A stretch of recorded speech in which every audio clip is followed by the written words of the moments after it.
Donc, André a travaillé dans l'industrie laitière depuis 30 ans chez plusieurs transformateurs laitiers, dont AgroPure, Agrilait, pardon. L'ancêtre de fromager à directeur général. Donc, il a occupé plein de fonctions. Il a joint Christensen depuis 12 ans comme directeur de compte stratégique et il s'occupe des clients basés principalement au Québec et en Ontario, du compte et aussi du compte de Fromagex que vous connaissez probablement tous. Par la suite, nous avons la chance d'avoir Marc Févelé, toujours de Christensen, qui a comme titre scientifique senior au niveau de chez Christensen. Il est basé, je déparle ce matin. Il est basé à Bordeaux, donc il a gradué de l'Université de Bordeaux en sciences alimentaires et technologies et a été enseignant pendant une quinzaine d'années dans le réseau des ENIL. Il a fait plusieurs écoles. Il est maintenant, depuis 10 ans, chez Christensen. Son rôle principal est de supporter les clients sur les enzymes en général et est très impliqué dans le développement de nouveaux coagulants. Donc, nous aurons la chance là, de discuter de ce sujet-là ce matin. Je vais vous juste mentionner les petites consignes habituelles. Donc, ça va se passer en 3 blocs. Nous allons avoir une présentation qui va durer 15-20 minutes. On va s'arrêter pour poser des questions ou intervenir au sujet de la première partie. Donc, pendant la présentation, si vous voulez garder votre micro fermé et la vidéo, ça serait apprécié pour ne pas faire d'interférence pendant la présentation. Et par la suite, si vous voulez vous identifier pour poser la question en levant la main ou encore par le chat, on va prendre de toutes les façons possibles pour écouter vos interventions. Est-ce que j'oublie des choses? Ça fait le tour, je crois. Je me fie à mes collègues pour me lever le flag si on oublie quelque chose. On a eu des petits problèmes. C'est bon, on a eu des petits problèmes techniques, là, donc c'est moi qui vais partager mon écran. Sur le fichier PDF, ça ne marche pas toujours comme on veut, des fois, l'informatique. Bon, donc, je partage mon écran et je vais laisser André débuter sa présentation. Est-ce que vous voyez mon écran? Oui. Parfait. Bonjour à tous. Merci de prendre le temps de se connecter avec nous aujourd'hui. Je vais juste faire l'intro de Christian Hansen. Donc, Christensen, pour les gens qui connaissent l'entreprise, la plupart doivent le connaître, mais juste une petite présentation. Donc, l'entreprise a été fondée en 1874. On a plus de 3900 collaborateurs.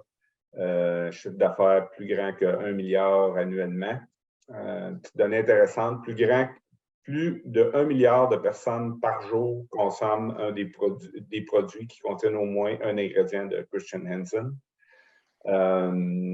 40 000 souches microbiennes, 300 partenariats académiques, 3 sites de production sur 3 continents.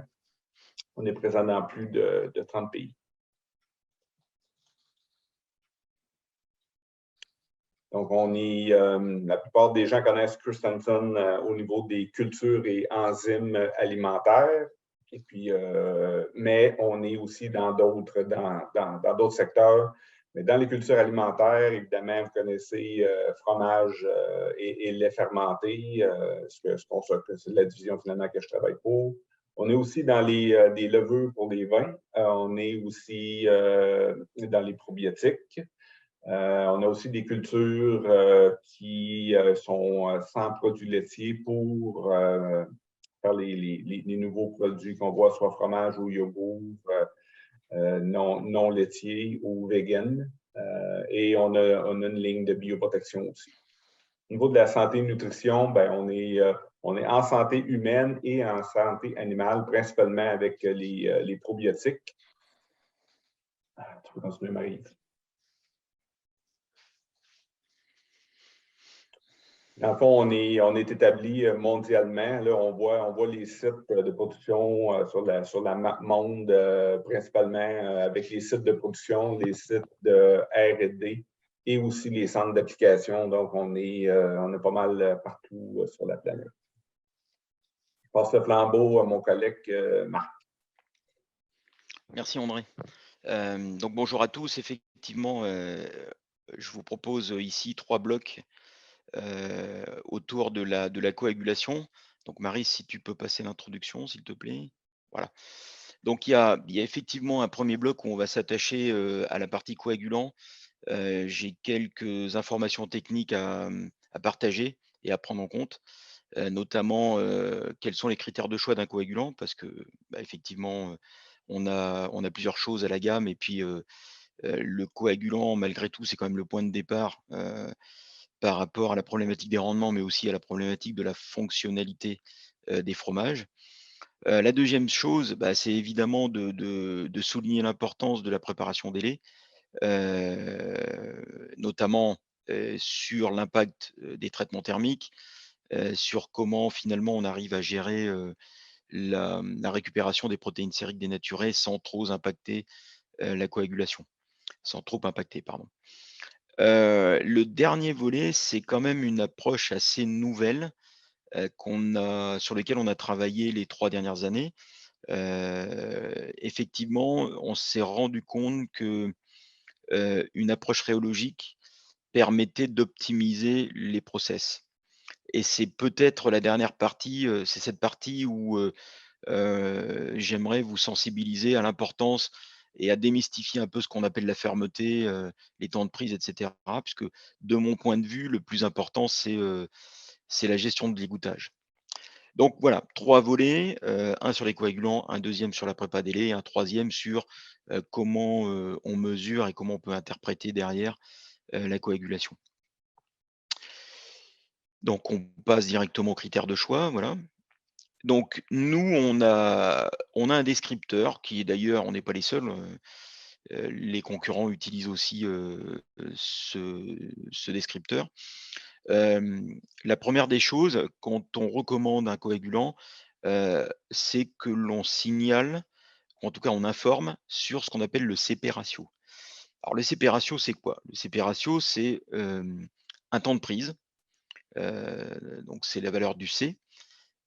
Effectivement, il est important de comparer les coagulants à temps de prise identiques. Pour la simple et bonne raison que si on compare un coagulant à des temps de prise différents, ça laisse supposer, ou en tout cas ça voudrait dire que la concentration n'est pas la même. Donc on ne peut pas comparer 2 coagulants si la concentration est différente. Donc le premier travail, c'est vraiment de s'assurer que le C est constant. Et ensuite, on va mesurer la protéolyse, c'est la valeur du P. Donc cette protéolyse, finalement, qu'est-ce qu'on fait? On va prendre un échantillon au bout d'une demi-heure, c'est-à-dire que je mets mon coagulant, j'attends une demi-heure. La demi-heure, ça correspond généralement au moment où on décaille, ou en tout cas, enfin, en fonction de la technologie, mais en tout cas, c'est la règle qu'on s'est fixée. On prend un échantillon au bout d'une demi-heure, donc un échantillon de sérum, et on mesure effectivement la quantité de caséine soluble. Évidemment, pourquoi on fait ça? Parce qu'on pense que la spécificité du coagulant, elle est liée à ce paramètre, ce fameux CP ratio. C'est-à-dire que plus le coagulant est spécifique, moins on aura de caséine soluble dans les sérums. Par conséquent, plus la valeur de P sera faible, et par conséquent, plus la valeur du CP ratio sera élevée.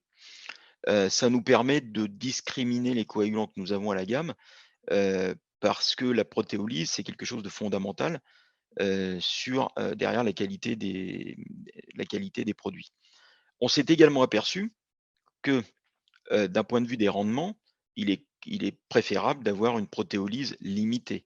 Parce que je rappelle la règle qui consiste à dire que, les seuls composants biochimiques qui sont capables de garder de l'eau sont les protéines. Donc si on arrive à garder un maximum de caséine intacte, on a potentiellement, la capacité à garder plus d'eau, heu, liée. J'entends par là, je ne parle pas d'eau libre, hein, je parle d'eau liée. Et effectivement, l'eau liée aura un effet levier sur les rendements. Je rappelle, la règle est simple, hein, 1 gramme de caséine est capable de garder 3 grammes d'eau. Donc il y a vraiment, cet effet-là. Non seulement on va garder un petit peu plus de caséine intacte, mais on va avoir ce double effet qui est de piéger de l'eau liée. C'est en ça que le CP ratio est important. L'autre chose, c'est qu'on a pu démontrer que la qualité des sérums était aussi fonction de ce CP ratio. Naturellement, moins vous avez d'azote soluble, hein, ou de caséine hydrolysée dans les sérums, derrière, plus vous aurez de sérum propre, entre guillemets. Donc ça peut être intéressant.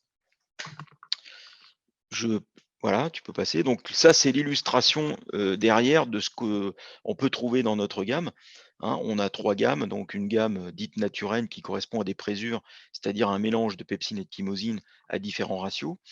La deuxième gamme c'est la gamme microlan, c'est-à-dire que là, on va parler de protéases, hein. Globalement, ce sont des bactéries qui sont lysées et dont on a récupéré des protéases.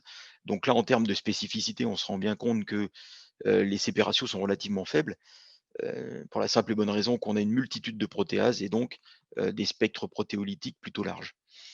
Et enfin, notre gamme Chimax qui correspond à du 100% chymosine. Alors déjà, la chymosine est beaucoup plus spécifique que la pepsine. C'est pour ça que 100% chymosine, on a tout de suite des CP ratios plus élevés.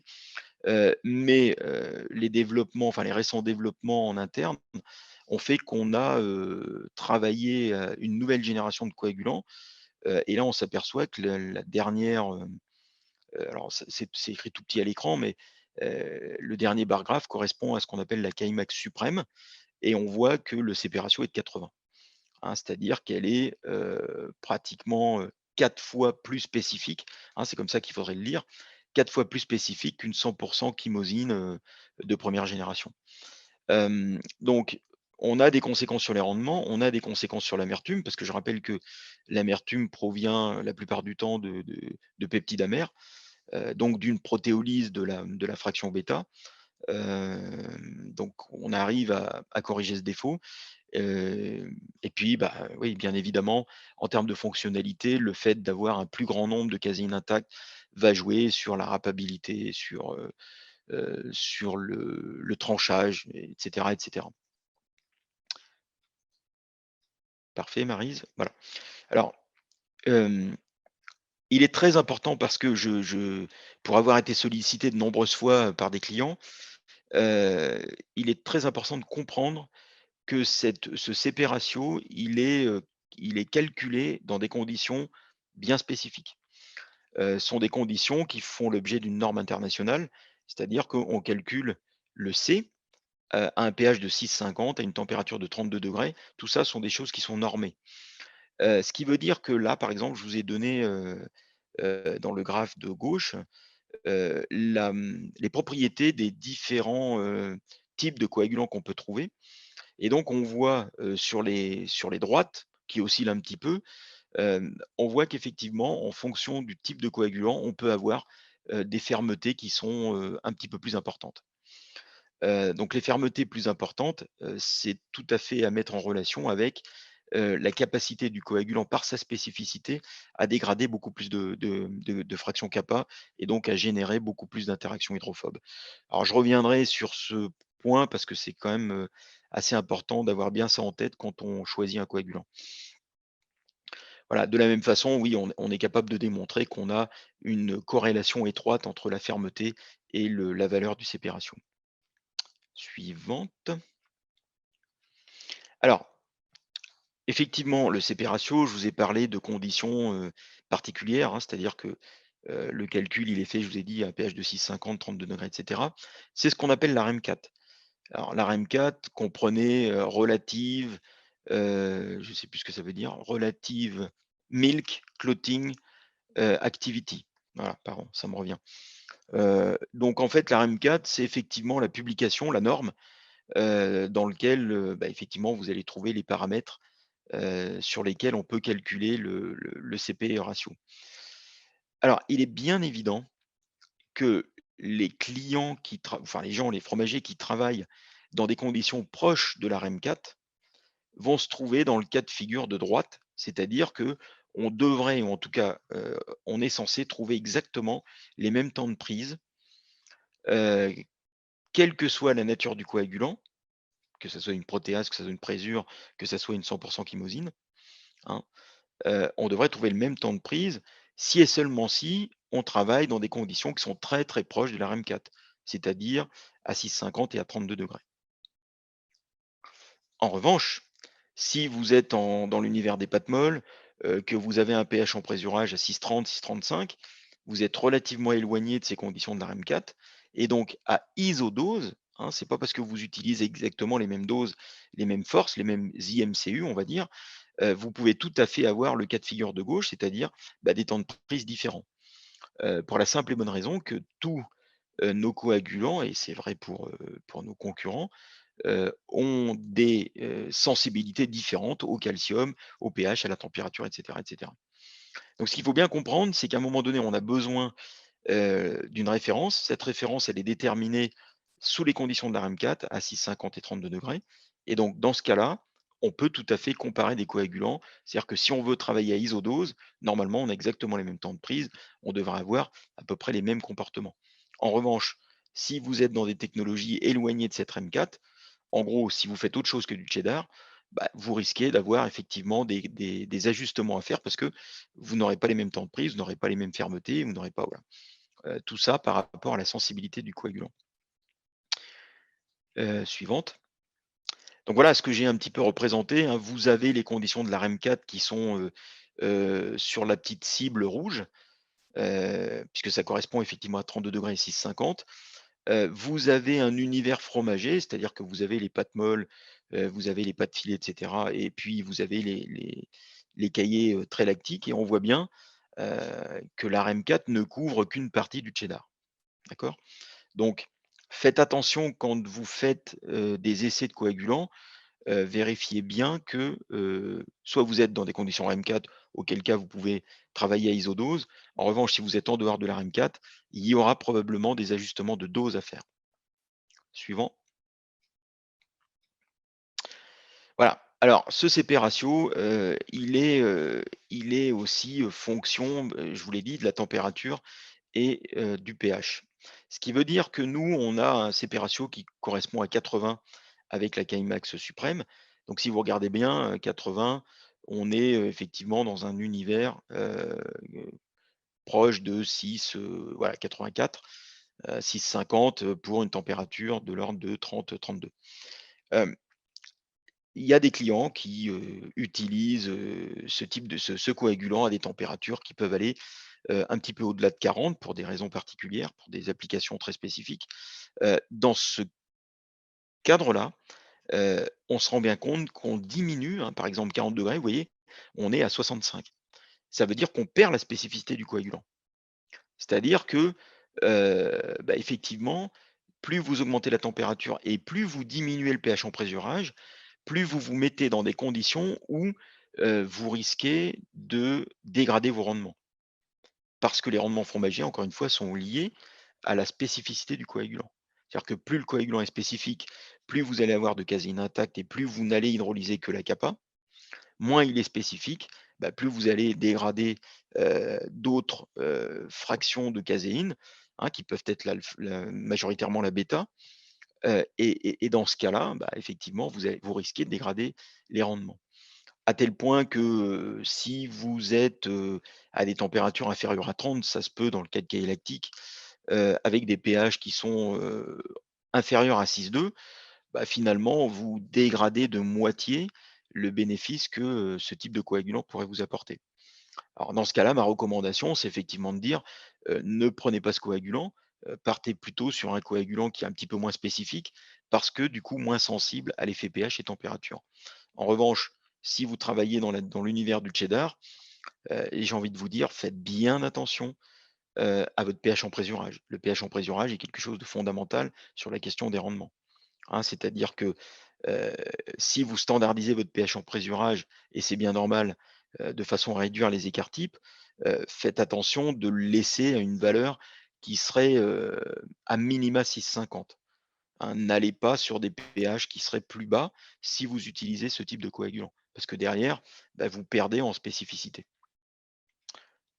Suivante.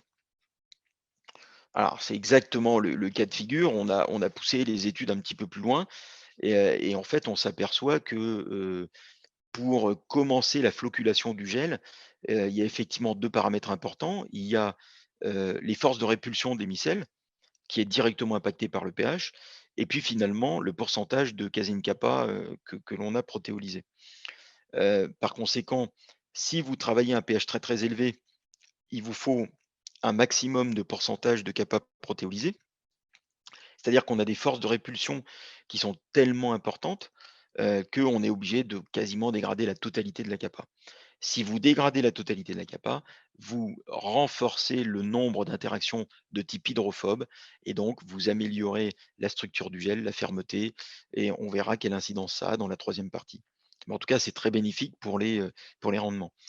À l'inverse, bah, quand vous diminuez votre pH, bah, effectivement, vous diminuez les forces de répulsion. En diminuant les forces de répulsion, vous avez moins besoin d'hydrolyser de kappa, pour commencer la flocculation.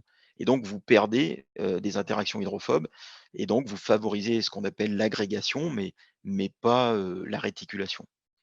Des termes un petit peu scientifiques, mais je pense que tout le monde comprend bien ici que, ce qui va faire, une partie des rendements, c'est effectivement, la cohésion intermicellaire, hein. Donc il faut mieux éviter une agrégation, il vaut mieux, favoriser une fusion, des casines. Donc ma recommandation, elle est relativement simple, hein. Si, vous vous attachez au rendement, soyez très vigilants sur d'une part la régularité des pH en présurage et surtout veillez à ce que, ce pH en présurage soit, peut-être un peu plus haut que la consigne. Il vaut mieux parfois augmenter un petit peu la dose de coagulant, mais s'assurer que le pH est un petit peu plus élevé, parce que comme ça, vous augmentez d'autant vos interactions hydrophobes entre les casines. Suivante. Alors là, je vous ai cité, un certain nombre d'exemples, relatifs à la sensibilité, hein. Je vous ai pris, 2 coagulants complètement différents, la Kaimax Suprême qui est un 100 chymosine, avec une Microlan qui est une protéase, hein, qui est un coagulant microbien.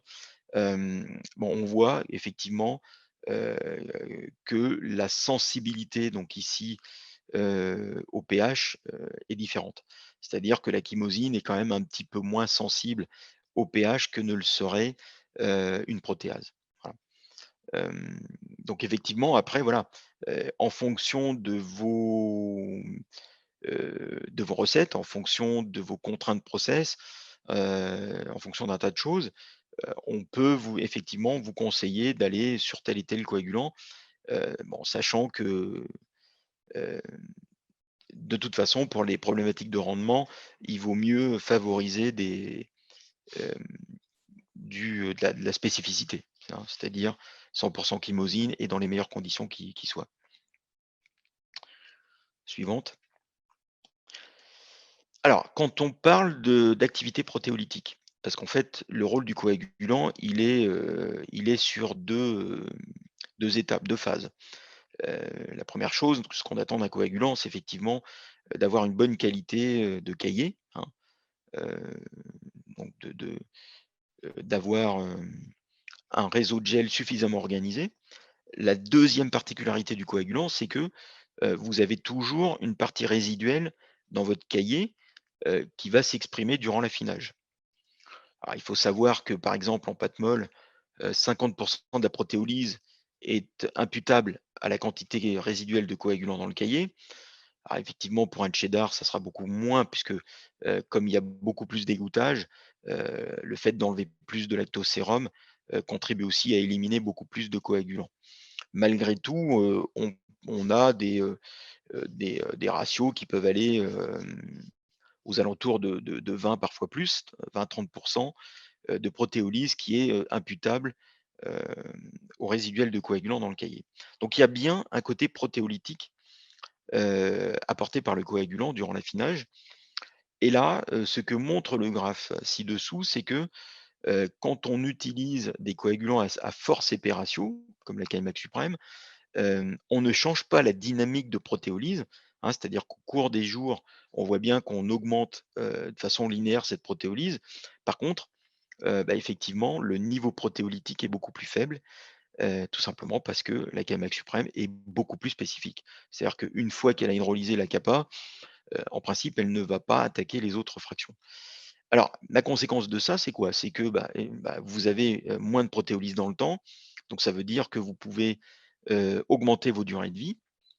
C'est-à-dire qu'une pâte molle qui a une durée de vie de 90 jours, on peut assez facilement l'augmenter à 120 jours par ce système-là, en diminuant tout simplement la protéolyse. Voilà. Ce qui peut être un petit peu plus problématique, c'est lorsqu'on véritablement on cherche de la protéolyse, c'est-à-dire qu'on cherche de la souplesse de pâte. Donc à ce moment-là, il faut travailler, avec des axes complémentaires. C'est-à-dire qu'on sait, que le coagulant, de par lui-même, va diminuer cette protéolyse si on utilise un coagulant spécifique. Par contre, on peut amener une protéolyse via, des cultures, hein, dont on sait qu'elles ont des activités aminopeptidasiques importantes, et cetera, et cetera. Donc on peut toujours, compenser ce manque de protéolyse. Hem C'est aussi comme ça qu'on a résolu, un grand nombre de cas sur les problématiques d'amertume puisque, quand on a une protéolyse qui est maîtrisée, on n'a pas de peptides amers, enfin en tout cas beaucoup moins et donc, ça peut être aussi, très positif. Donc voilà ce qu'on peut dire sur la protéolyse. Alors sur les rendements, ça c'est, effectivement une compilation de résultats que nous avons fait. Donc ce graphe, il se lit en gain de rendement par rapport à, le moins spécifique de nos coagulants qui serait, la microlan basique, hein, c'est-à-dire qui est, un coagulant microbien, avec un nombre très, très élevé de protéases, donc effectivement un CP ratio qui est relativement faible. Heu et donc on arrive à, par rapport à cette référence-là, on arrive à des gains de 2 avec, la Kmax suprême, bien évidemment à isodose, même technologie, et cetera.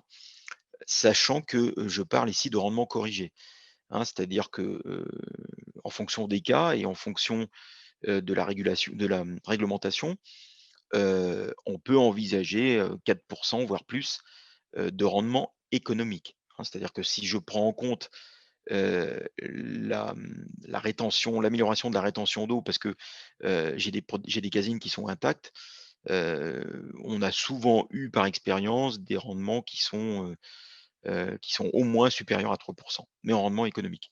Sur, les chiffres qui sont là, hein, je le rappelle, ce sont des rendements corrigés. C'est-à-dire que je ne prends pas en compte, l'impact de l'eau, hein. C'est-à-dire que je compare des rendements à extrait sec identique. Ah, c'est quand même assez important de le souligner. Hem, Suivante. Alors l'autre volet, qui permet aussi d'améliorer les rendements, c'est aussi de commencer à regarder, le process, hein. C'est-à-dire que, vous augmentez les chances, d'améliorer vos rendements en utilisant des coagulants très spécifiques. Malgré tout, si, vous les utilisez dans des conditions qui sont pas, satisfaisantes, le risque, c'est de ne pas avoir les résultats escomptés, hein. C'est exactement l'exemple que je prenais tout à l'heure par rapport au pH, hein. C'est-à-dire que si vous utilisez des coagulants très spécifiques à des pH bas, effectivement, le CP ratio va de fait baisser et donc, vous n'aurez pas tout à fait, heu, la formule optimale, pour vos rendements. Donc, le process est aussi au moins important. C'est-à-dire qu'il faut, s'assurer que votre moment du décaillage soit, le bon, et souvent et j'aimerais, vraiment vous faire partager l'expérience que l'on a eue sur ces 3 années de recherche.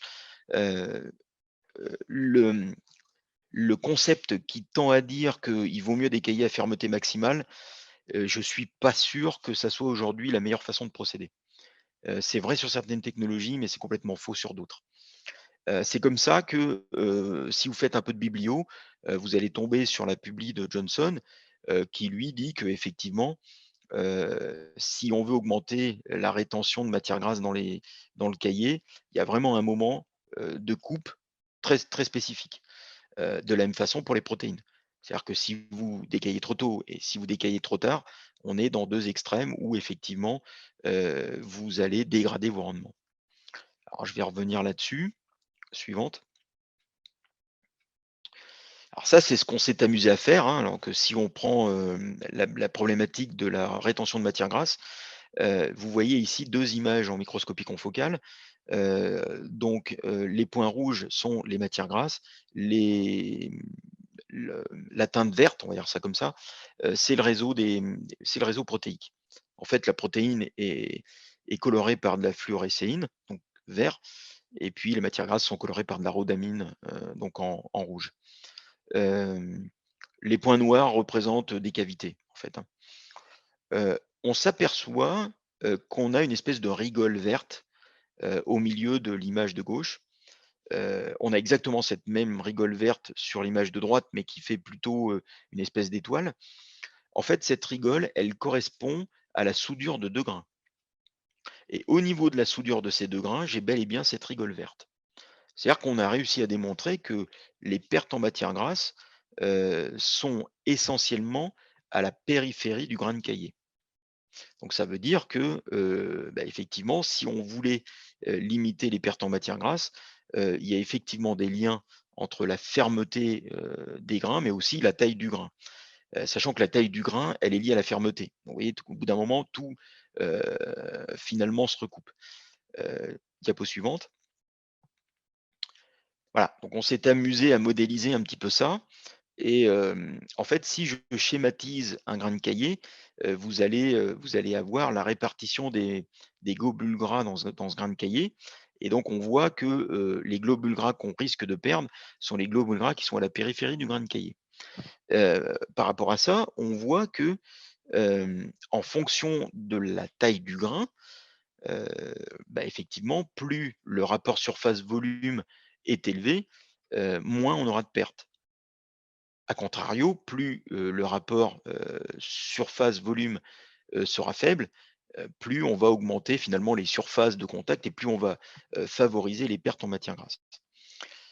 Donc il faut, véritablement être vigilant sur la taille du grain et cette taille du grain, je le disais, elle est fonction de la fermeté. Alors suivant, je crois que je l'ai, sur la diapo suivante, voilà. Alors en fait, qu'est-ce qui se passe? Quand on regarde, cette publi de Johnson d'un peu plus près, on voit qu'ils ont fait un certain nombre d'essais qu'on a pu, confirmer, puisqu'on a fait exactement la même chose. Et en fait, on s'aperçoit que, heu, quand alors le CPS, hein, pour, que tout le monde comprenne bien, ce sont, effectivement la taille, hein, CPS, heu, effet de la vitesse et de la durée de la coupe sur le pourcentage cumulé de particules de cahier. Donc en fait, c'est voilà, c'est la taille du grain de cahier, je crois. Donc pourcentage, hein, c'est un pourcentage, pardon. Donc on voit quoi? On voit que, au tout début du process, c'est-à-dire que lorsqu'on, on vient juste de décailler. Alors effectivement, on a des opérations de brassage. Bon, donc le décaillage, brassage au démarrage contribue à diminuer fortement la taille du grain. Heu, on diminue la taille des grains, ce qui est bien normal et on se rend compte dans cet exemple précis, on se rend compte au niveau du trait de pointillé, effectivement, même si on continue les brassages, les décaillages brassages, on n'arrive plus à diminuer la taille du grain. Alors ça s'explique par le fait que, la fermeté du grain de caillé au démarrage, elle est, relativement faible et que, bah, au début du décaillage et jusqu'à la fin pratiquement du décaillage, la fermeté augmente de façon constante et on s'aperçoit qu'au bout d'un certain point et je peux vous donner la valeur, c'est-à-dire qu'à peu près, aux alentours de 150 pascal, le grain est tellement ferme qu'on n'arrive plus à diminuer sa taille et c'est à partir de là qu'on va générer des fines, parce qu'on continue d'appliquer, un stress mécanique et c'est à partir de là qu'on va générer, on va effriter ce grain de caillé et c'est surtout à partir de là, qu'on va augmenter, les pertes en matière grasse. Donc l'enseignement de tout ça, c'est effectivement de dire, il vaut peut-être mieux, décailler le plus tôt possible à des fermetés qui sont encore relativement faibles, parce qu'à des fermetés faibles, on va véritablement pouvoir décailler, enfin on va pouvoir, avoir des tailles de grains, qui soient, celles qu'on désire. C'est-à-dire, que quand la fermeté est faible, on peut réduire la taille du grain assez facilement sans trop de stress mécanique. Par contre, à partir d'un moment, et notamment quand on arrive à peu près à 150 pascal, les choses sont figées. Même en appliquant un stress mécanique, on ne réduit plus la taille du grain et par contre, on augmente les pertes. Alors ça pose un autre problème. Au-delà de la taille du grain qui derrière peut expliquer des pertes de matière grasse, hein, parce que je vous rappelle qu'on veut quand même garder une taille assez grossière qui favorise un rapport surface-volume élevé, et donc peu de surface, un gros volume mais peu de surface, se pose la question de l'égouttage. Parce que si ma taille des grains est élevée, derrière, il faut quand même qu'on arrive à l'extrait sexible. Et c'est là où on va mettre en place ce qu'on appelle nos descripteurs rhéologiques, et ça sera l'objet du 3e volet. Mais je reviendrai sur cette question. Oui, suivante. Maryse, voilà. Et donc, il y a un autre outil qu'on peut utiliser, alors qui est aussi une enzyme, qui est une phospholipase. Alors une phospholipase, son substrat, c'est bien évidemment les phospholipides. Donc c'est une enzyme qui va dégrader les phospholipides qui sont contenus dans les membranes de globules gras et donc qui vont libérer ce qu'on appelle les lysophospholipides, qui est un tensioactif. Alors concrètement, effectivement, qu'est-ce qu'on fait? Quand on libère un tensioactif, on améliore l'affinité entre l'eau et la matière grasse. Tout le monde a fait la vaisselle une fois dans sa vie. Clairement, quand vous mettez pas de liquide vaisselle et que vous voulez faire la vaisselle, c'est beaucoup plus difficile de détacher les matières grasses sur des supports hydrophobes. Là, c'est exactement la même chose. Le fait de diminuer cette tension superficielle fait que on améliore l'affinité entre l'eau résiduelle du caillé et puis ces matières grasses. Donc quelque part, on améliore l'émulsification du grain de caillé, c'est-à-dire qu'on améliore la rétention d'eau et la répartition des matières grasses dans les grains de caillé. Alors, effectivement, j'ai envie de vous dire que plus vous allez combiner d'enzymes et plus vous aurez de résultats intéressants. J'entends par là que si vous utilisez Yelmax avec un coagulant à fort CP ratio, bien évidemment, vous allez avoir plus de rendement. C'est à peu près une certitude, ça c'est le retour d'expérience que nous avons.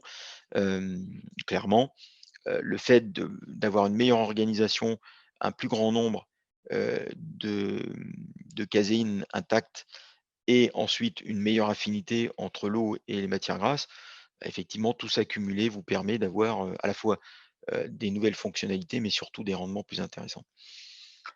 Voilà. Et ça, c'est des exemples à la fois de nos pilotes et à la fois, parce on a aussi, de par mon passé, des partenariats avec les ENIL et on a aussi des résultats, des retours d'expérience assez intéressants. Donc là, effectivement, vous voyez bien la combinaison entre un coagulant à CP ratio élevé ajouté à une phospholipase, on arrive à des rendements qui sont intéressants. 3 à 4%, si ce n'est plus. Donc on va attaquer le 2e bloc. Donc je sais pas, normalement il y a des questions, Maryse, c'est ça? Oui, en théorie, il y a des questions, mais on va peut-être y aller short and sweet. Je vais juste laisser la chance aux gens de poser des questions. Crois-tu que tu vas pouvoir rattraper le temps parce qu'on a quand même 40 minutes d'écoulé déjà, Marc, pour les autres Oui, sections? le deuxième sera plus court, mais D'accord, voilà. La prépa délai sera plus rapide. d'accord, OK. Là, je ne vois pas de questions. Par contre, étant donné que je partage mon écran, je veux juste être certaine que j'en manque pas. Il n'y a pas de main levée, Geneviève, tu ne vois pas. Non, aucune main levée, puis rien dans le chat non plus. OK. Moi, je t'en... Ah, tiens, Julien, je te prends sur le flag. C'est bon, vas-y, Julien. Bonjour Marc, enchanté de Bonjour. faire ta connaissance. Julien Chambellan, je suis prof à l'Université Laval. J'essaie de me spécialiser en technofromagère, mais je suis bien loin de votre expertise. Question rapide. Au niveau, là, on a parlé de la protéolyse dans les pâtes filées. Bon, c'est sûr que vous êtes un vendeur de coagulants fermentaires, mais ce serait quoi l'intérêt d'utiliser un coagulant plus thermolabile, par exemple, pour limiter l'activité résiduelle dans le fromage en affinage? Alors si on parle des pâtes filées, tous nos coagulants sont thermolabiles, hein, c'est-à-dire qu'ils sont on a moins de 5% de résiduel. Parce qu'effectivement, dans les pâtes filées, on attend un rapport, on va dire, azote soluble sur azote total inférieur à 10%. Très clairement, on ne veut pas de protéolyse, ou en tout cas très très faible. Enfin, il en faut quand même un peu, quand même. Donc, tous nos coagulants sont thermolabiles, à l'exception d'une qui s'appelle la thermolase, qui est une protéase, mais qu'on ne recommande pas pour cette application-là. La thermolase, on va plutôt la recommander sur des produits type emmental pour effectivement avoir des protéolyses un peu plus fines. Alors, je ne sais pas si j'ai répondu à la question. Dites-moi s'il faut développer plus. Non, mais c'est correct, mais parce que certains fournisseurs proposent des coagulants qui se détruisent beaucoup plus facilement à la chaleur que la chymosine pure. Moi, je me demandais si c'est quoi votre opinion. C'est sûr qu'il y a moins de Oui, oui. rendement. Non, il faut évidemment. Enfin, moi, je suis tout à fait d'accord avec ça. Il faut effectivement un niveau protéolytique pour les pâtes filées relativement faible. Donc, effectivement, on a moins de 5% de résiduel. C'est Ah, c'est effectivement parfait. ce qu'on souhaite. Ouais. Merci. Bon, je pense qu'on ne voit pas d'autres questions. Je veux juste revenir sur un petit sujet je considère important pour être certain qu'on comprend tous bien. Donc, ce que tu mentionnais au niveau de la génération de fines et la perte des gras, Oui. tu suggères de couper plus mou pour Oui. en fait perdre plus d'eau au niveau Oui. du grain. Donc, au final, on va finir avec un grain, grosso modo, de la même dimension. Oui. Mais tout ça dans le but que tant qu'on perd de l'eau, on n'abîme pas le grain puis on génère moins de fines. C'est un peu ça ta logique, Marc? Oui. C'est tout à fait OK. ça. En fait, il faut être capable d'adapter le stress mécanique. Ce que j'appelle le stress Mhm. mécanique, c'est les vitesses de coupe. Parce que comme on va décailler plus tôt, on va décailler à des fermetés peut-être un peu plus basses. Donc, il faut vraiment Aller faire mollo. attention, voilà, Mhm. à la vitesse. Par contre, c'est vrai qu'on va favoriser la cinérèse dite passive. Et donc, on a moins besoin de stress mécanique aussi. C'est bon. Parfait. Je te laisse continuer. On avait des petites questions. On n'a pas pu en parler, Marc, là, mais si tu as des questions que tu veux nous pousser, là, les questions proposées qu'on avait discutées, juste à faire signe, Geneviève va les pousser et puis on pourra en discuter pendant la prochaine OK. pause, période de questions. OK. Parfait. Donc, on Bon. va continuer sur la Oui, prépa, vas-y. la prépa délai. Donc là, effectivement, c'est juste de vous sensibiliser effectivement à, à la, à la- à la qualité du lait, entre guillemets, comment il est préparé, parce que on aura beau utiliser des coagulants très spécifiques, clairement, le traitement thermique, c'est vraiment ce qu'il va falloir surveiller. Alors ça, effectivement, aujourd'hui, de plus en plus de fromagers augmentent la teneur en protéines. Il y a une corrélation entre les rendements et la teneur en protéines. C'est-à-dire que plus on va concentrer le lait, plus on va augmenter ce qu'on dit vulgairement le TP, plus on va améliorer nos rendements. Il y a des explications d'ailleurs par rapport à ça. C'est que on va augmenter le nombre de connexions entre caséines, on va avoir des gels qui seront bien plus fermes, etc. etc. Donc là, c'est un schéma classique où on fait du rétentat majoritairement par ultrafiltration. Et donc, on arrive comme ça à des taux de protéines totales qui sont de l'ordre de 40. Alors, comprenez, ah oui, stockage du lait, donc on va dire en protéines totales 40. Tu peux passer. Et alors, qu'est-ce qui se passe? Effectivement, quand on est dans ce schéma-là, et lorsqu'on applique un traitement thermique, parce que l'idée, c'est aussi de récupérer des protéines sériques dénaturées, on se rend bien compte ici que la courbe rouge correspond à un lait qui a été traité thermiquement, donc 90 °, 30 secondes. On se rend bien compte ici que l'évolution de la fermeté est linéaire et sa dérivée, puisqu'on travaille beaucoup avec la dérivée de la fermeté, c'est cette espèce de courbe un petit peu en pic. On voit bien effectivement ici qu'on a une perte de contractabilité du gel. Voilà.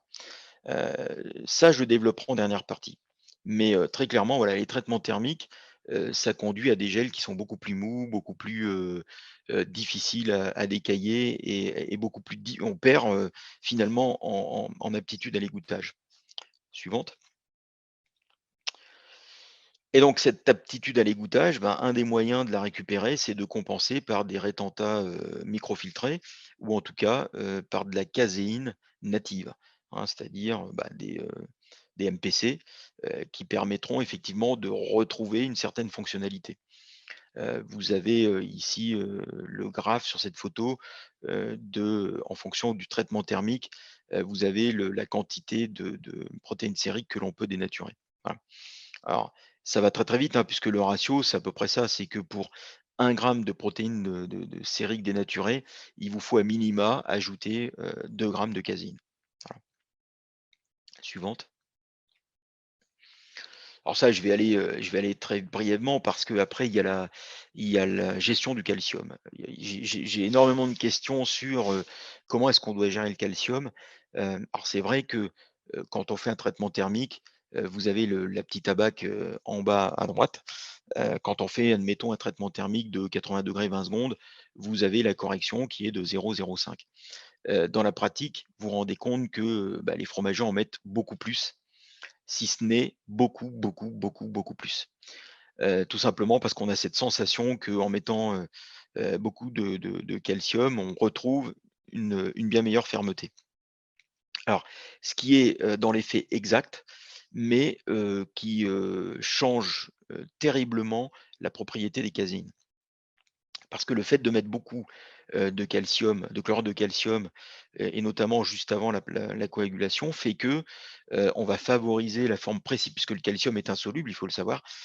Donc on va favoriser la forme précipitée du calcium, qu'on va appeler calcium micellaire, hein, et on va avoir des cristaux qui vont être un petit peu anarchiques, et cetera. Et donc on va modifier finalement l'affinité que peut avoir une micelle avec l'eau. Donc c'est quand même pas anodin. Alors c'est vrai qu'on peut augmenter les fermetés. C'est vrai qu'on a le sentiment d'améliorer le process. Cela dit, sur la fonctionnalité des caséines, on peut être perdant. Et notamment, les gens qui produisent de la caséine en poudre, aujourd'hui font machine arrière et bon voilà.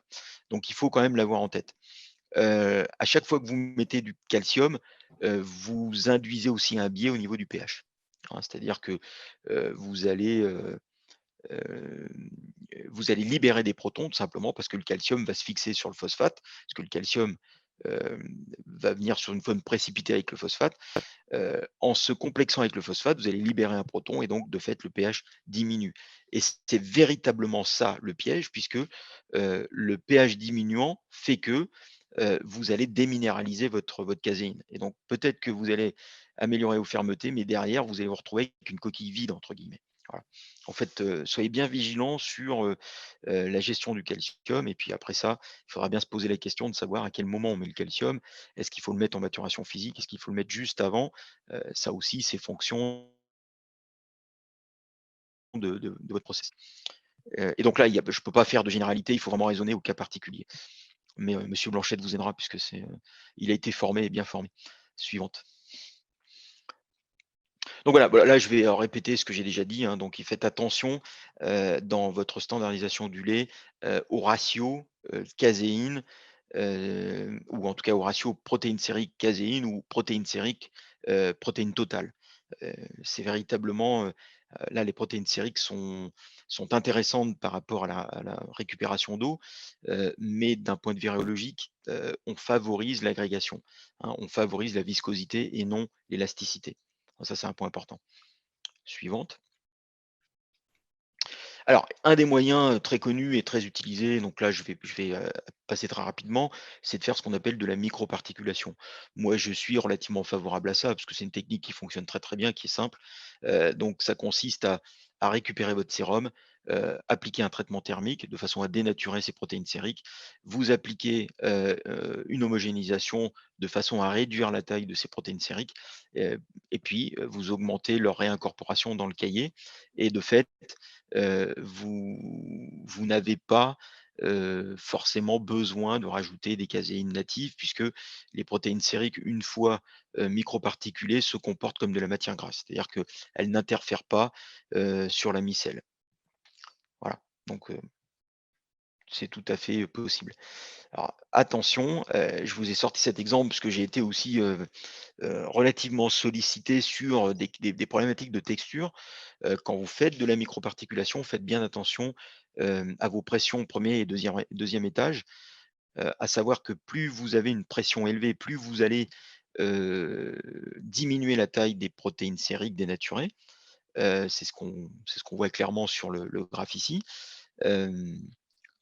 Par contre, il y a le risque de les perdre. Si les protéines sériques sont trop petites, vous risquez de les perdre. Si elles sont trop grosses, vous risquez d'avoir des problématiques de texture. C'est-à-dire, j'entends par là des pertes de fondance, hein. Je l'ai vu notamment pour des pâtes pressées, ça. Donc voilà, il faut véritablement bien maîtriser les pressions homogénéisation entrée et sortie, de telle sorte qu'on se situe dans des tailles qui soient acceptables pour la récupération et à la fois pour éviter les problématiques de fondance. Hein, globalement, on est généralement inférieur à 50 bars. Suivante. Voilà, donc ça c'est la redite, hein, avec Marc, ici une abac. Oui. quelle serait ta recommandation pour les pressions? Alors, effectivement, déjà, c'est fonction de la quantité de protéines sériques. C'est fonction de ça. Ensuite, moi, concrètement, je serais plutôt partisan de faire des pressions aux alentours d'une 30aine de bars. Parce que on s'est rendu compte, alors à part sur des cahiers lactiques, sur des chèvres, des choses comme ça, vous pouvez aller à des pressions beaucoup plus élevées puisque de toute façon, on a très peu de stress mécanique, et cetera, et cetera. Mais les gens qui sont dans des stress mécaniques, dans des systèmes d'agitation, et cetera, je pense qu'il faut quand même que la protéine sérique soit, pas trop petite parce que sinon, elle va diffuser à travers le cahier et au final, le risque, c'est de les perdre. L'autre chose aussi, c'est que plus vous êtes fin en taille, plus vous perdez en capacité d'égouttage. Comprenez que la protéine sérique microparticulée se comporte exactement comme un globule gras. Exactement la même chose.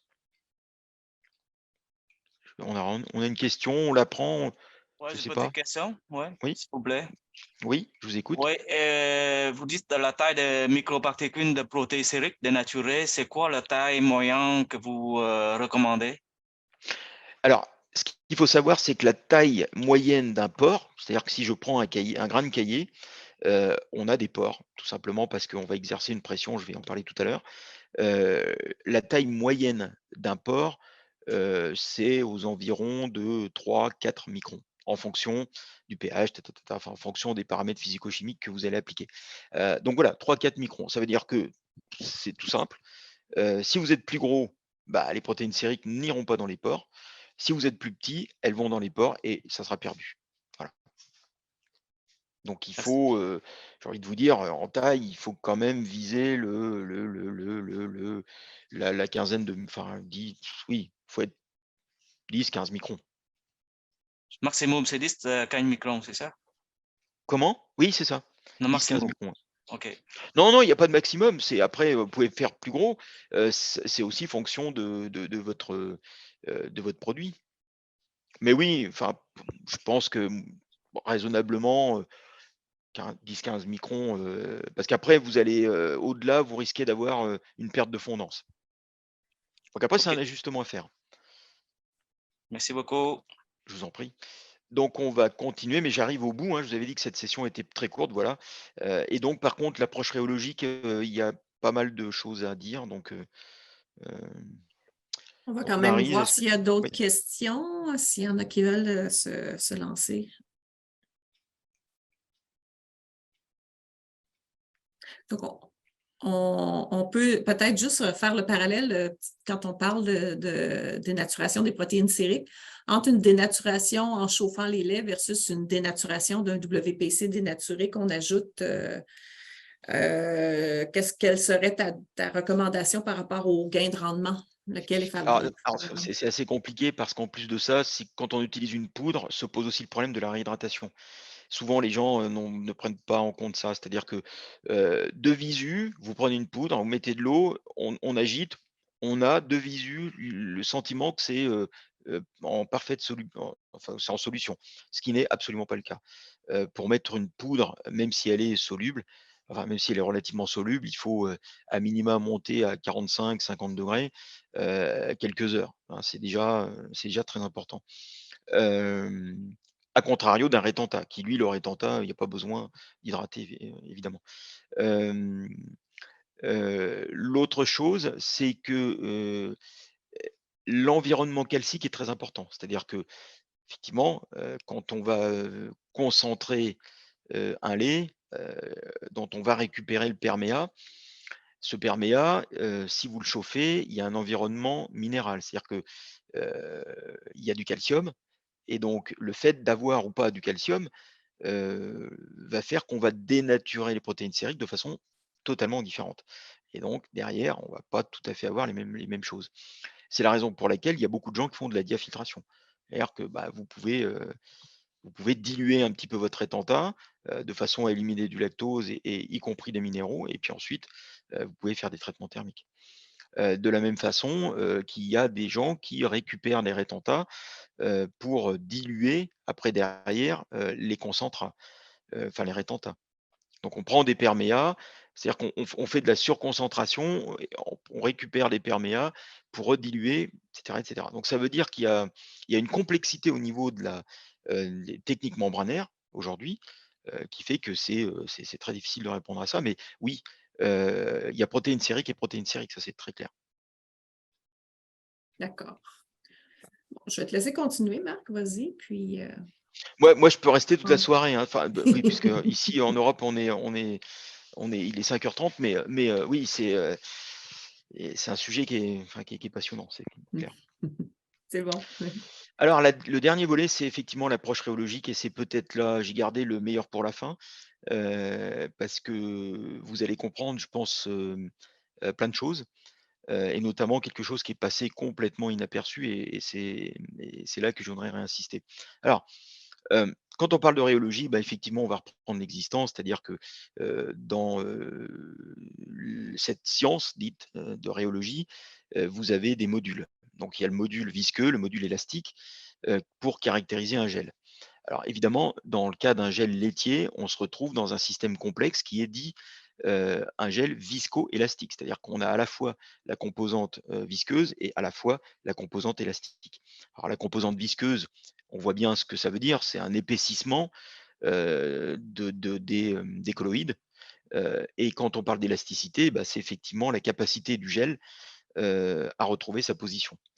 Donc ça veut dire que quand on a un gel élastique, ça veut dire que le gel est susceptible d'accepter une déformation. Bon, on va s'en tenir là. Alors effectivement, les choses ne sont pas si simples au niveau laitier, puisqu'on a à la fois des gels type présure et des gels plutôt lactiques. Et donc la première chose qu'on peut constater, c'est que un gel lactique, ce que vous avez ici acide là, dans le premier encadré, bah, on voit que la tangente delta finalement n'existe pas. Elle est pratiquement nulle, elle est pratiquement plate. Et la tangente delta, c'est quoi? La tangente delta, c'est le ratio viscosité sur élasticité. Ça veut dire que dans ce cas de figure, votre supposé gel ne se contracte pas. Alors ça, c'est le premier enseignement. C'est-à-dire que quand on parle de gel lactique, on ne devrait même pas dire gel. On devrait dire agrégation de protéines, parce que c'est tout sauf un gel en fait. On a la sensation qu'il s'agit bien d'un gel, mais en réalité, ça serait un gel avec une dominante visqueuse très, très élevée. Voilà ce que c'est qu'un yaourt. Alors, ça veut dire quoi? Ça veut dire que, si je poussais à l'extrême, hein, c'est-à-dire je mets pas de coagulant, je dégrade pas de kappa et je fais un gel acide finalement, comme le yaourt, bah, ça veut dire que j'ai aucune contraction, ça veut dire que j'ai aucune capacité d'égouttage. C'est-à-dire que vous prenez un yaourt, quelle que soit sa fermeté, parce que vous pouvez très bien avoir un yaourt très, très ferme, en ajoutant des protéines, c'est pas pour autant que vous pourrez les goûter. Tout simplement par cette propriété. C'est-à-dire que, vous n'avez pas d'élasticité, vous n'avez pas de contraction. Donc ça, c'est intéressant. A contrario du gel enzymatique qui, lui, vous voyez, sa tangente delta se situe aux alentours de 0,5. Et donc, vous avez ce phénomène de contraction du réseau de gel. Donc, ça veut dire que moi, demain, vous me donnez un gel, je suis capable de vous dire, vous êtes trop lactique, vous êtes trop présure, vous êtes bien, vous êtes ceci, vous êtes cela. Parce que en mesurant le module d'élasticité, vous allez pouvoir en déduire la capacité d'égouttage. Alors ça, c'est le message clé à retenir. Suivant. Alors effectivement, on le voit ici, dans le tableau qui est issu d'une publi relativement intéressante également, on s'aperçoit qu'il y a une nouvelle notion qui rentre en ligne de compte que vous pouvez voir dans le tableau. On parle de endogenous pressure, c'est-à-dire la pression endogène. Et on voit qu'il y a une vraie différence entre un gel lactique et un gel type présure.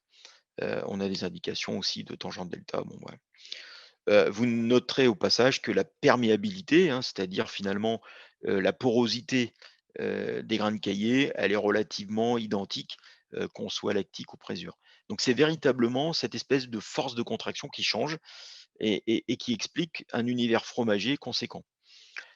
Si vous amusez à faire de l'analyse en composantes principales, on se rend compte que le MCP, c'est-à-dire le phosphate de calcium micellaire, c'est ce qui permet d'expliquer l'élasticité. C'est-à-dire que si vous n'avez pas de phosphate de calcium micellaire, vous n'aurez pas de contractabilité. Quand on sait que le phosphate de calcium micellaire, il est en lien avec le pH, on comprend pourquoi le pH à l'empresurage est important. C'est-à-dire que si vous avez des pH acides, vous allez diminuer d'autant ce calcium micellaire et vous allez diminuer d'autant sa contractabilité et vous allez diminuer d'autant l'aptitude à l'égouttage. Et donc, le risque, c'est d'avoir de la post-acidification parce que vous n'avez pas assez égoutté et que vous avez laissé trop de lactose dans votre cahier. Ah, tout ça, c'est de cause à effet, hein, j'ai envie de dire. Suivante. Et donc, on arrive à peu près au cœur du sujet, c'est-à-dire que, vous voyez, on a une gélification, un raffermissement, etc. etc. Donc, j'attire votre attention sur cette pression endogène. Alors, en fait, vous avez une formule mathématique qui est la loi de Darcy, tout simplement, où on a ce petit V, le V qui correspond à la capacité d'égouttage. J'ai envie de vous dire, le V, ça correspond à la sortie du lactosérum depuis les grains de cahier. Et on voit que dans la formule mathématique, vous avez la perméabilité. Alors, la perméabilité du réseau de gel, elle est fonction du taux protéique. C'est-à-dire que plus vous avez de protéines, plus la perméabilité est est faible.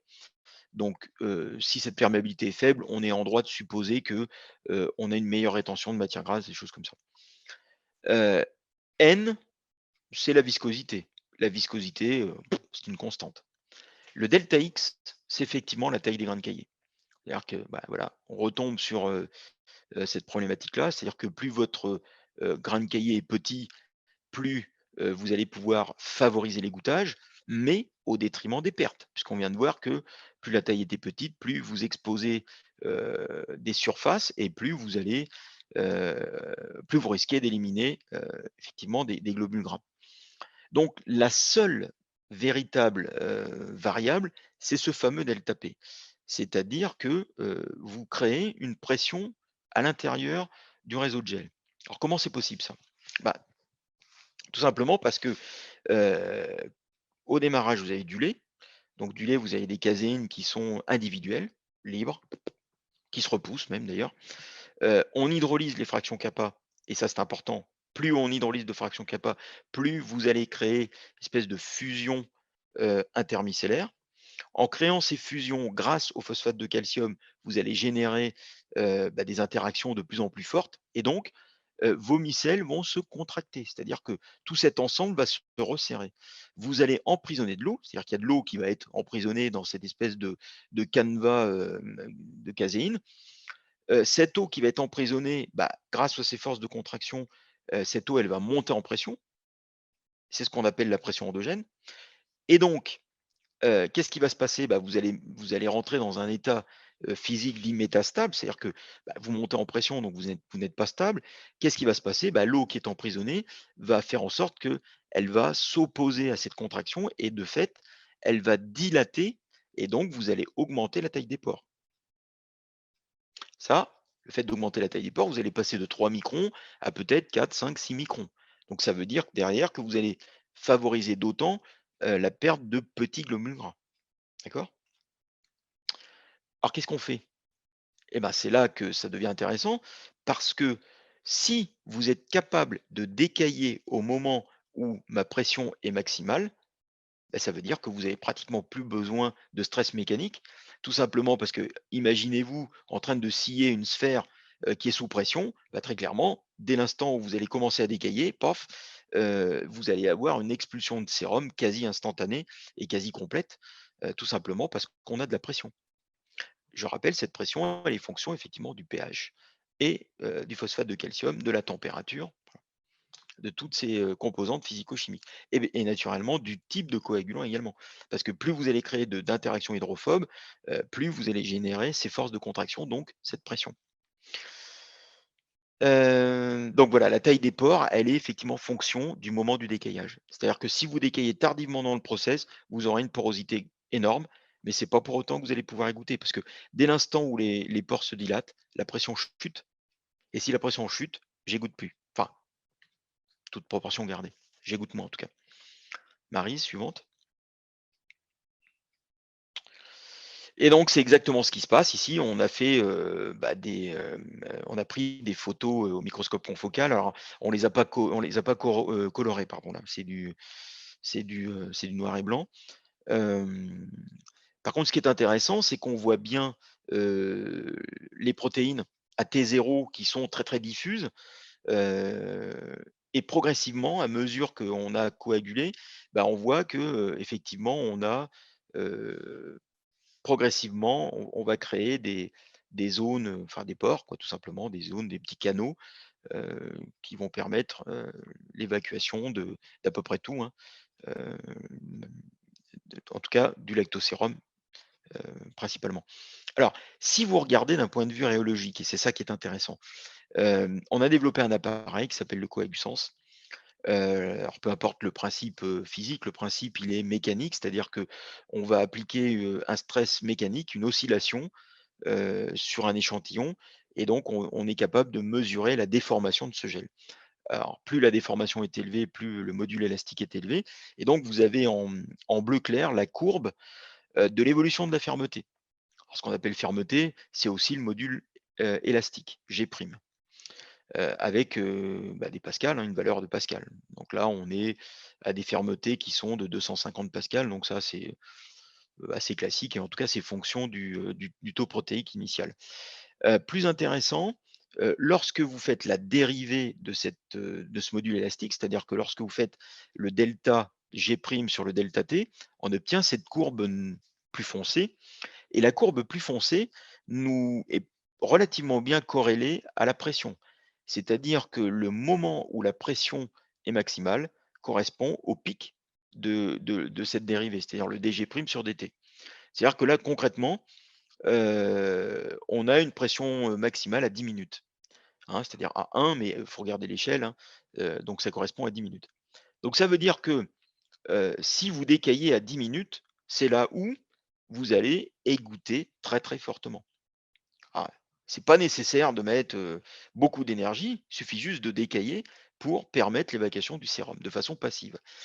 En revanche, vous pouvez noter que si je m'amusais à décailler à 10 minutes, la fermeté réelle, elle est de 50 pascal.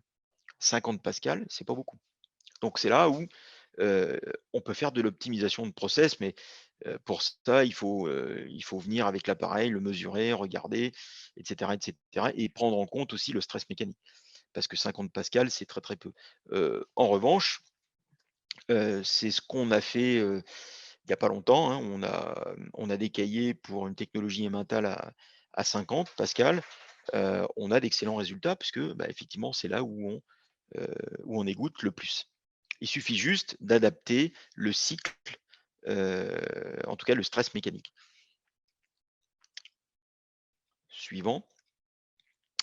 Donc, cette formule mathématique que je vous ai remis ici, qui est pour moi clé dans l'optimisation du process, parce que évidemment, et pour avoir été enseignante par le passé, j'ai aussi mal communiqué, on va dire, parce qu'à l'époque, on disait bah, il vaut mieux décailler à fermeté maximale parce que c'est là que le réseau est suffisamment organisé, etc. etc. C'est un peu aujourd'hui, on s'aperçoit que c'est pas tout à fait, enfin, c'est pas vrai pour tout, pour la simple et bonne raison que si je décaille à fermeté maximale, ma pression est généralement nulle ou proche de zéro. Et donc, du coup, on perd cette CNRS passive, j'ai envie de vous dire. Après, il faut s'intéresser aux paramètres physico-chimiques. Et vous les avez là. C'est-à-dire que vous avez l'influence de la température, du pH et du chlore de calcium sur effectivement cette pression. C'est-à-dire qu'on se rend bien compte que lorsqu'on a des pH en présurage qui sont finalement un petit peu plus faibles, bah, on augmente cette pression endogène. Alors, dans certains cas, ça peut être bénéfique parce qu'effectivement, les gens qui utilisent des protéines sériques dénaturées ou des taux élevés de matières grasses, comme ça peut être le cas en pâte molle, je rappelle qu'un camembert, on peut arriver à des 60 de matières grasses, donc là, on a quand même un défi au niveau de l'égouttage. Bah, c'est vrai que le fait d'utiliser un pH un petit peu plus bas, ça peut nous aider. Après, il y a d'autres stratégies, c'est-à-dire que bon, vous avez compris que je suis plutôt dans une école où, je préfère, avoir des pH en présurage plus élevés, par rapport à cette aux propriétés des micelles et au fait qu'à pH bas, n'oubliez pas que vous allez expulser, beaucoup de phosphate de calcium. Alors il y a des ajustements et ces ajustements, ça peut passer par, le type de coagulant, la dose de coagulant, puisque la dose de coagulant aussi augmente les forces de contraction via le nombre de kappa hydrolysés, et puis c'est là où, bah, la température peut être un allié, assez important. Heu, j'ai envie de vous dire que je préfère largement, augmenter le pH en présurage, quitte à monter un tout petit peu la température. Voilà, il y a des petites astuces comme ça, mais en tout cas ici vous avez l'effet des paramètres physiques sur, cette fameuse pression, qui pour moi est fondamentale sur une technologie. Parce que pour moi, 80 des problèmes sont liés à un mauvais égouttage. Donc voilà. Voilà, donc c'est encore une autre illustration. Vous avez effectivement, heu, bah, des zones qu'on peut recommander en termes de décaillage, mais très clairement, je suis de ceux qui pensent que, aujourd'hui, on décaille trop tard. Tout simplement parce qu'on a le sentiment que le gel est encore, qui n'est pas terminé. Mais d'un point de vue rhéologique, le gel est terminé au temps de prise.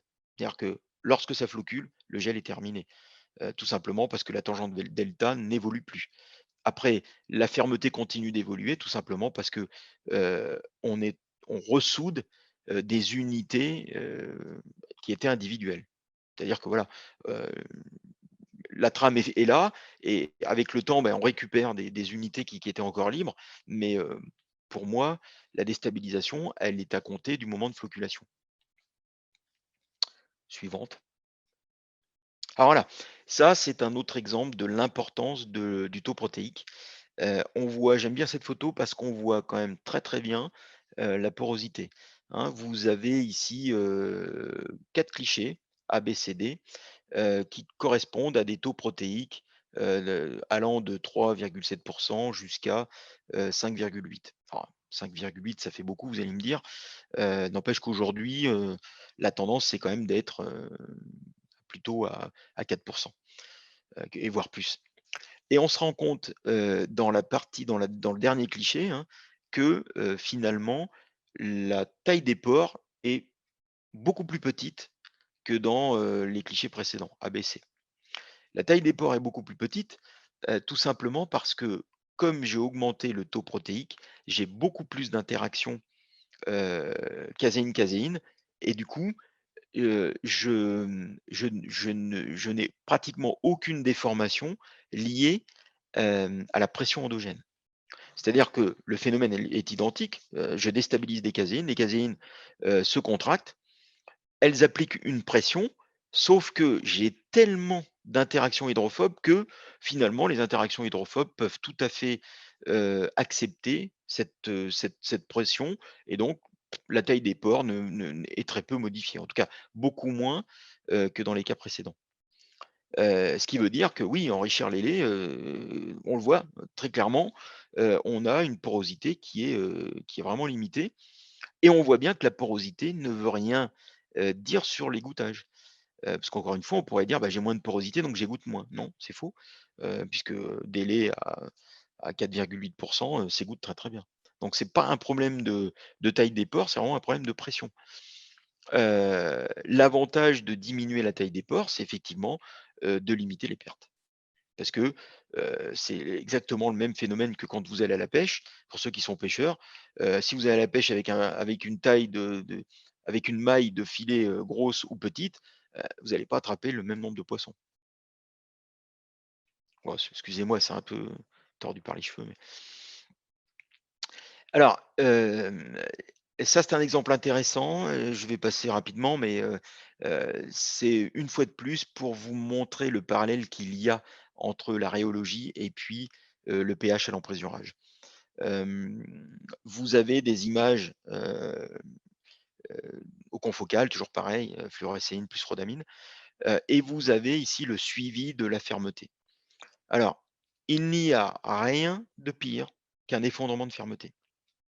C'est-à-dire que, heu, quelle que soit à la limite, la façon dont, la fermeté évolue, il faut impérativement que cette fermeté soit à minima stable ou qu'elle continue à progresser gentiment. Mais dès l'instant où la fermeté chute, ça veut tout simplement dire que votre gel, bah, il se désagrège. C'est-à-dire que vous êtes en train de générer une pression, que votre réseau de gel ne peut pas contenir. Par conséquent, pof, il se désagrège et donc vous avez une synérèse, qui est, amplifiée. C'est la raison pour laquelle, votre fermeté chute. Donc le module élastique, ne répond plus. C'est-à-dire que, bah, il y a plus de possibilité de retour à l'état initial, et par conséquent, bah, vous avez, bah, des grains de caséine de droite et enfin j'exagère, je force le trait si vous voulez, mais c'est un petit peu ça, et par conséquent, c'est catastrophique sur les rendements. Heu, le pire serait d'appliquer du stress mécanique lorsque ma fermeté diminue. Parce que vous avez un gel, qui est lui-même en train de se dégrader et en plus vous amenez, de l'agitation et pourquoi pas du chauffage. Donc là, fatalement, vous aurez des sérums qui seront très, très chargés. Qu'est-ce qui explique que cette fermeté finalement, n'est pas stable? Bah, on s'aperçoit que lorsque le pH ici, en présurage est faible, hein, puisque, on constate le problème, à un pH qui est de 6,1, hein, la courbe bleue.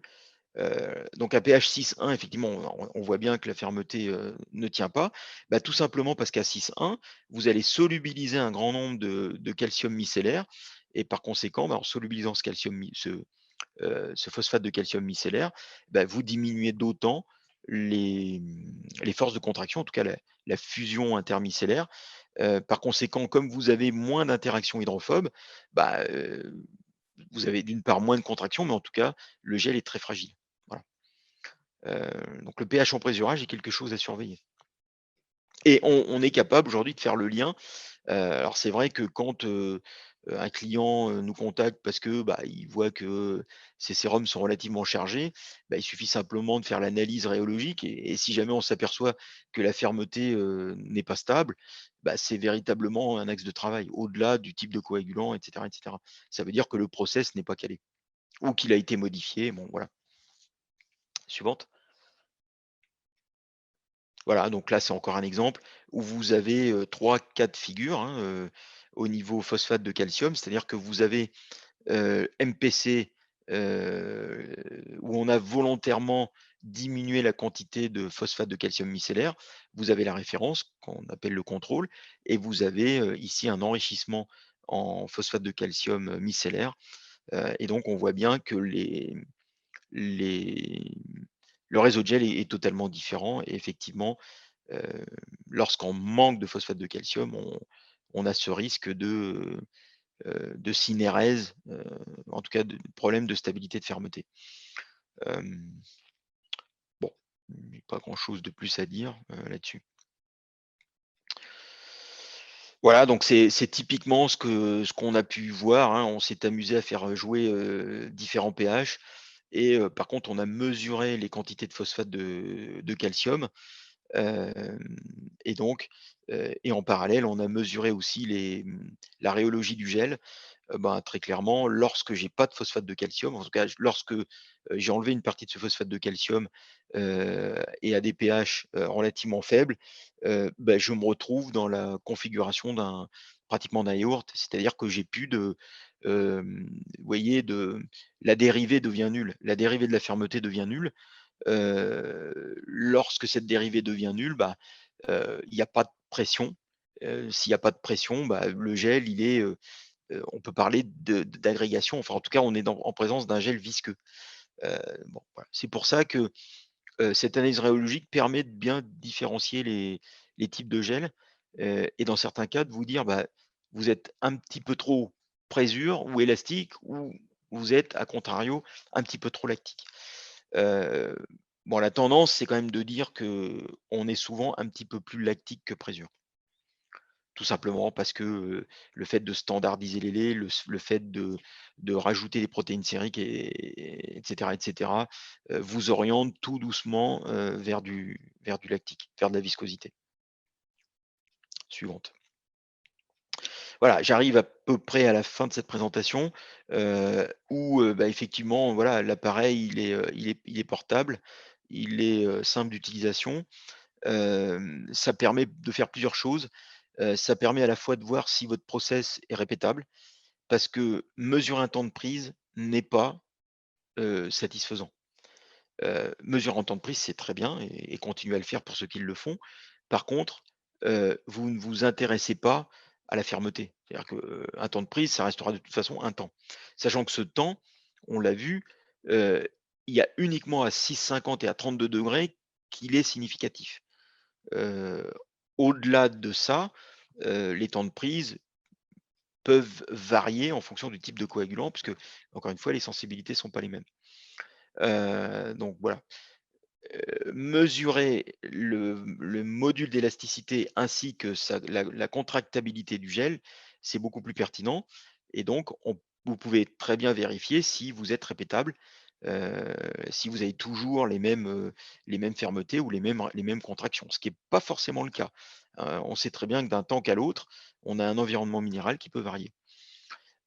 L'autre utilisation, c'est faire de l'optimisation, c'est-à-dire de vérifier si vos fermetés sont stables, et en tout cas, si elles sont pas stables, bah, de regarder au niveau des minéraux, parce que c'est souvent, vous l'avez vu, c'est souvent lié au pH et puis à la quantité de calcium. Donc peut-être que la quantité de calcium est trop importante ou en tout cas peut-être que elle n'est pas utilisée au bon moment dans le process, ainsi de suite.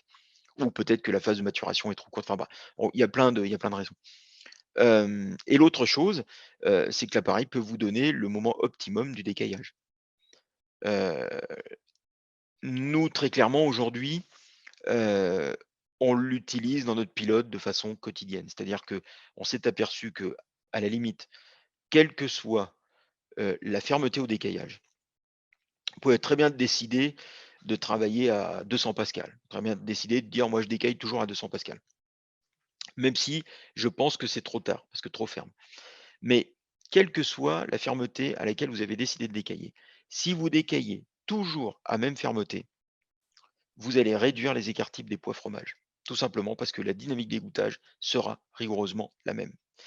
L'exercice qui consiste à dire je prends le temps de prise auquel j'applique un coefficient, ça suppose que l'évolution de la fermeté est linéaire, ce qui n'est plus le cas aujourd'hui. Aujourd'hui, on a des coagulants qui sont ultra purs et dont vous avez une accélération et une phase de ralentissement. Par conséquent, l'évolution de la fermeté ne peut pas être linéaire. Donc, vous appliquez un modèle mathématique linéaire sur quelque chose qui n'est plus linéaire. Donc, du coup, bah, c'est plus qu'approximatif. Alors, je ne dis pas qu'il faut demain faire différemment, mais en tout cas, posez-vous la question et je pense que, en tout cas, vérifiez au moins que de la linéarité de votre évolution de fermeté. L'évolution de la fermeté sera d'autant plus linéaire que le pH en présurage sera élevé. Ça aussi, ça peut vous aider. En tous les cas, nous, ce qu'on a vu, et puis c'est aussi utilisé chez certains clients aujourd'hui, quelle que soit la fermeté à laquelle vous avez décidé de décailler, si vous décaillez toujours à même fermeté, bah, derrière vous affranchissez des problématiques d'irrégularité. C'est-à-dire qu'on sait très bien que d'un temps qu'à l'autre, c'est pas tout à fait le même lait, il y a la charge minérale est un peu différente, etc., etc. Si vous décaillez toujours à même fermeté, bah, ça veut dire que vous affranchissez du temps et vous concentrez que sur l'organisation du réseau de gel. Et du coup, bah, l'égouttage sera répétable. Et du coup, bah, vous allez pouvoir réduire vos écarts poids-fromage au démoulage. Donc ça, c'est quand même aussi, c'est pas des gains à proprement dit, mais par contre, le fait de réduire l'écart type de poids-fromage, ça peut vous faire gagner de l'argent, très clairement. Suivant. Voilà, donc là, c'est un petit peu la synthèse. Voilà un petit peu comment nous, on travaille. C'est-à-dire qu'on fait une caractérisation, et puis après, ben, on essaie de faire de l'optimisation. Alors bien évidemment, on a un certain nombre de références. C'est ce qui est dans le tableau et puis je le partage bien volontiers avec vous, hein. C'est-à-dire que, bah, voilà, vous avez, des vitesses d'organisation du réseau de gel qui sont très importantes et qui, une fois de plus, correspondent à la contraction du réseau de gel. Et puis après, vous avez des fermetés en fonction des taux protéiques que vous utilisez. Donc, c'est vrai que si vous n'êtes pas dans cette gamme-là, ça veut dire qu'il y a peut-être une optimisation à faire.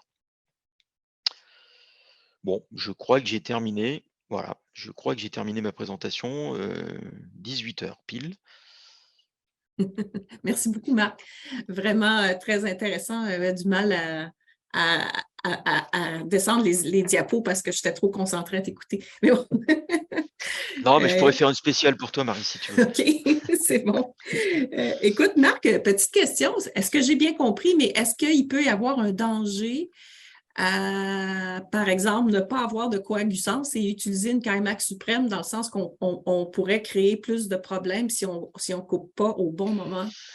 Non, on pourra pas. Alors, Parce non, que alors c'est une bonne question. C'est une bonne question parce qu'effectivement, on s'aperçoit que comme on a des séparations élevées, j'entends par là une meilleure spécificité. Dans la majorité des cas, on a un temps de prise qui est un petit peu plus précoce et on n'a pas tout à fait la même fermeté. Donc, si on n'ajuste pas le process, le risque, qui est un risque limité, c'est d'avoir un extrait sec un petit peu plus faible. C'est-à-dire que, bah, effectivement, on a une meilleure contraction, donc une meilleure synérèse, et donc on risque de perdre 0,5 points d'HFD. Voilà. Alors, ça serait à juste, mais c'est vrai que en général, quand un client est intéressé par la Kaimax suprême, on essaye le plus possible de faire de la caractérisation.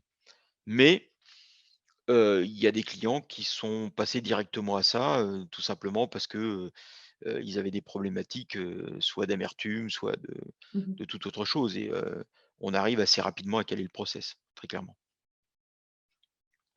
De toute Je façon, vois. il faut avoir en tête que globalement, la contraction maximale, elle a lieu, allez, 1 à 2 minutes après le temps de prise. C'est-à-dire que le temps de prise plus 2 minutes, vous êtes vraiment au maximum de contraction. Par contre, ce que l'appareil dit et qu'on ne peut pas prédire, c'est effectivement l'amplitude de cette contraction. C'est-à-dire qu'on peut, dans le cas d'une faible dose de coagulant, ben, on va avoir une contractabilité très faible. Alors, le maximum sera effectivement 1 à 2 minutes après le temps de prise, mais si effectivement la dérivée est faible, enfin si cette vitesse d'organisation est faible, vous aurez beau décailler au maximum, ça ne fonctionnera pas. Donc l'optimisation, elle passe vraiment par est-ce que vous avez la bonne contractabilité? Est-ce que vous n'avez pas perdu de la contractabilité? La Et contraction de votre sans gel. coagulance, est-ce qu'il y a un truc pour le déterminer? Parce qu'on est habitué d'y aller avec la fermeté maximale, c'est facile, on a cette habitude-là, mais tu sais, quand il faut y aller un peu avant, Ouais. pas tout le monde qui en ont des coagulances aussi. Non, c'est vrai. C'est pas évident parce que sans l'appareil, c'est vraiment pas évident. Après, il faut revenir aux fondamentaux, c'est-à-dire que c'est à l'appréciation. C'est-à-dire que pour vraiment voir s'il y a un problème, vous attendez votre temps de prise, vous attendez 1 minute à 2 minutes, vous décaillez, vous prenez un échantillon d'1 litre de lait, par exemple. Mhm. Vous décaillez et là, vous regardez si vraiment, ça synerèse. C'est-à-dire qu'il faut faire un décaillage très grossier au couteau. Pof, vous décaillez très, très vite et très grossier et vous regardez si vraiment ça exude, quoi. Et si l'exudation est faible, On attend encore un alors peu. l'autre technique, c'est, de prendre un tout petit alors vous pareil, vous pouvez prendre 500 ml, et puis vous laissez évoluer votre gel et vous regardez si au bout d'1 heure, vous a quelle quantité de lactosérum vous avez, sans le décailler. C'est aussi quelque chose qui peut se faire. J'encourage les gens, s'ils veulent justement explorer ces avenues-là, peut-être de contacter Mais André c'est puis vrai Contact que Jean-Marc. oui, voilà et c'est vrai Mm. que si, Mm. vous coagulez, 1/2 litre de lait ou 1 litre de lait et que, au bout d'1 heure ou 2, il se passe rien, vous avez pas de lactosérum, très clairement, vous aurez un problème de d'égouttage. Ça veut dire que Mhm. soit les paramètres physico-chimiques, soit le type de coagulant, soit la dose, enfin, il y a quelque chose qui fonctionne pas.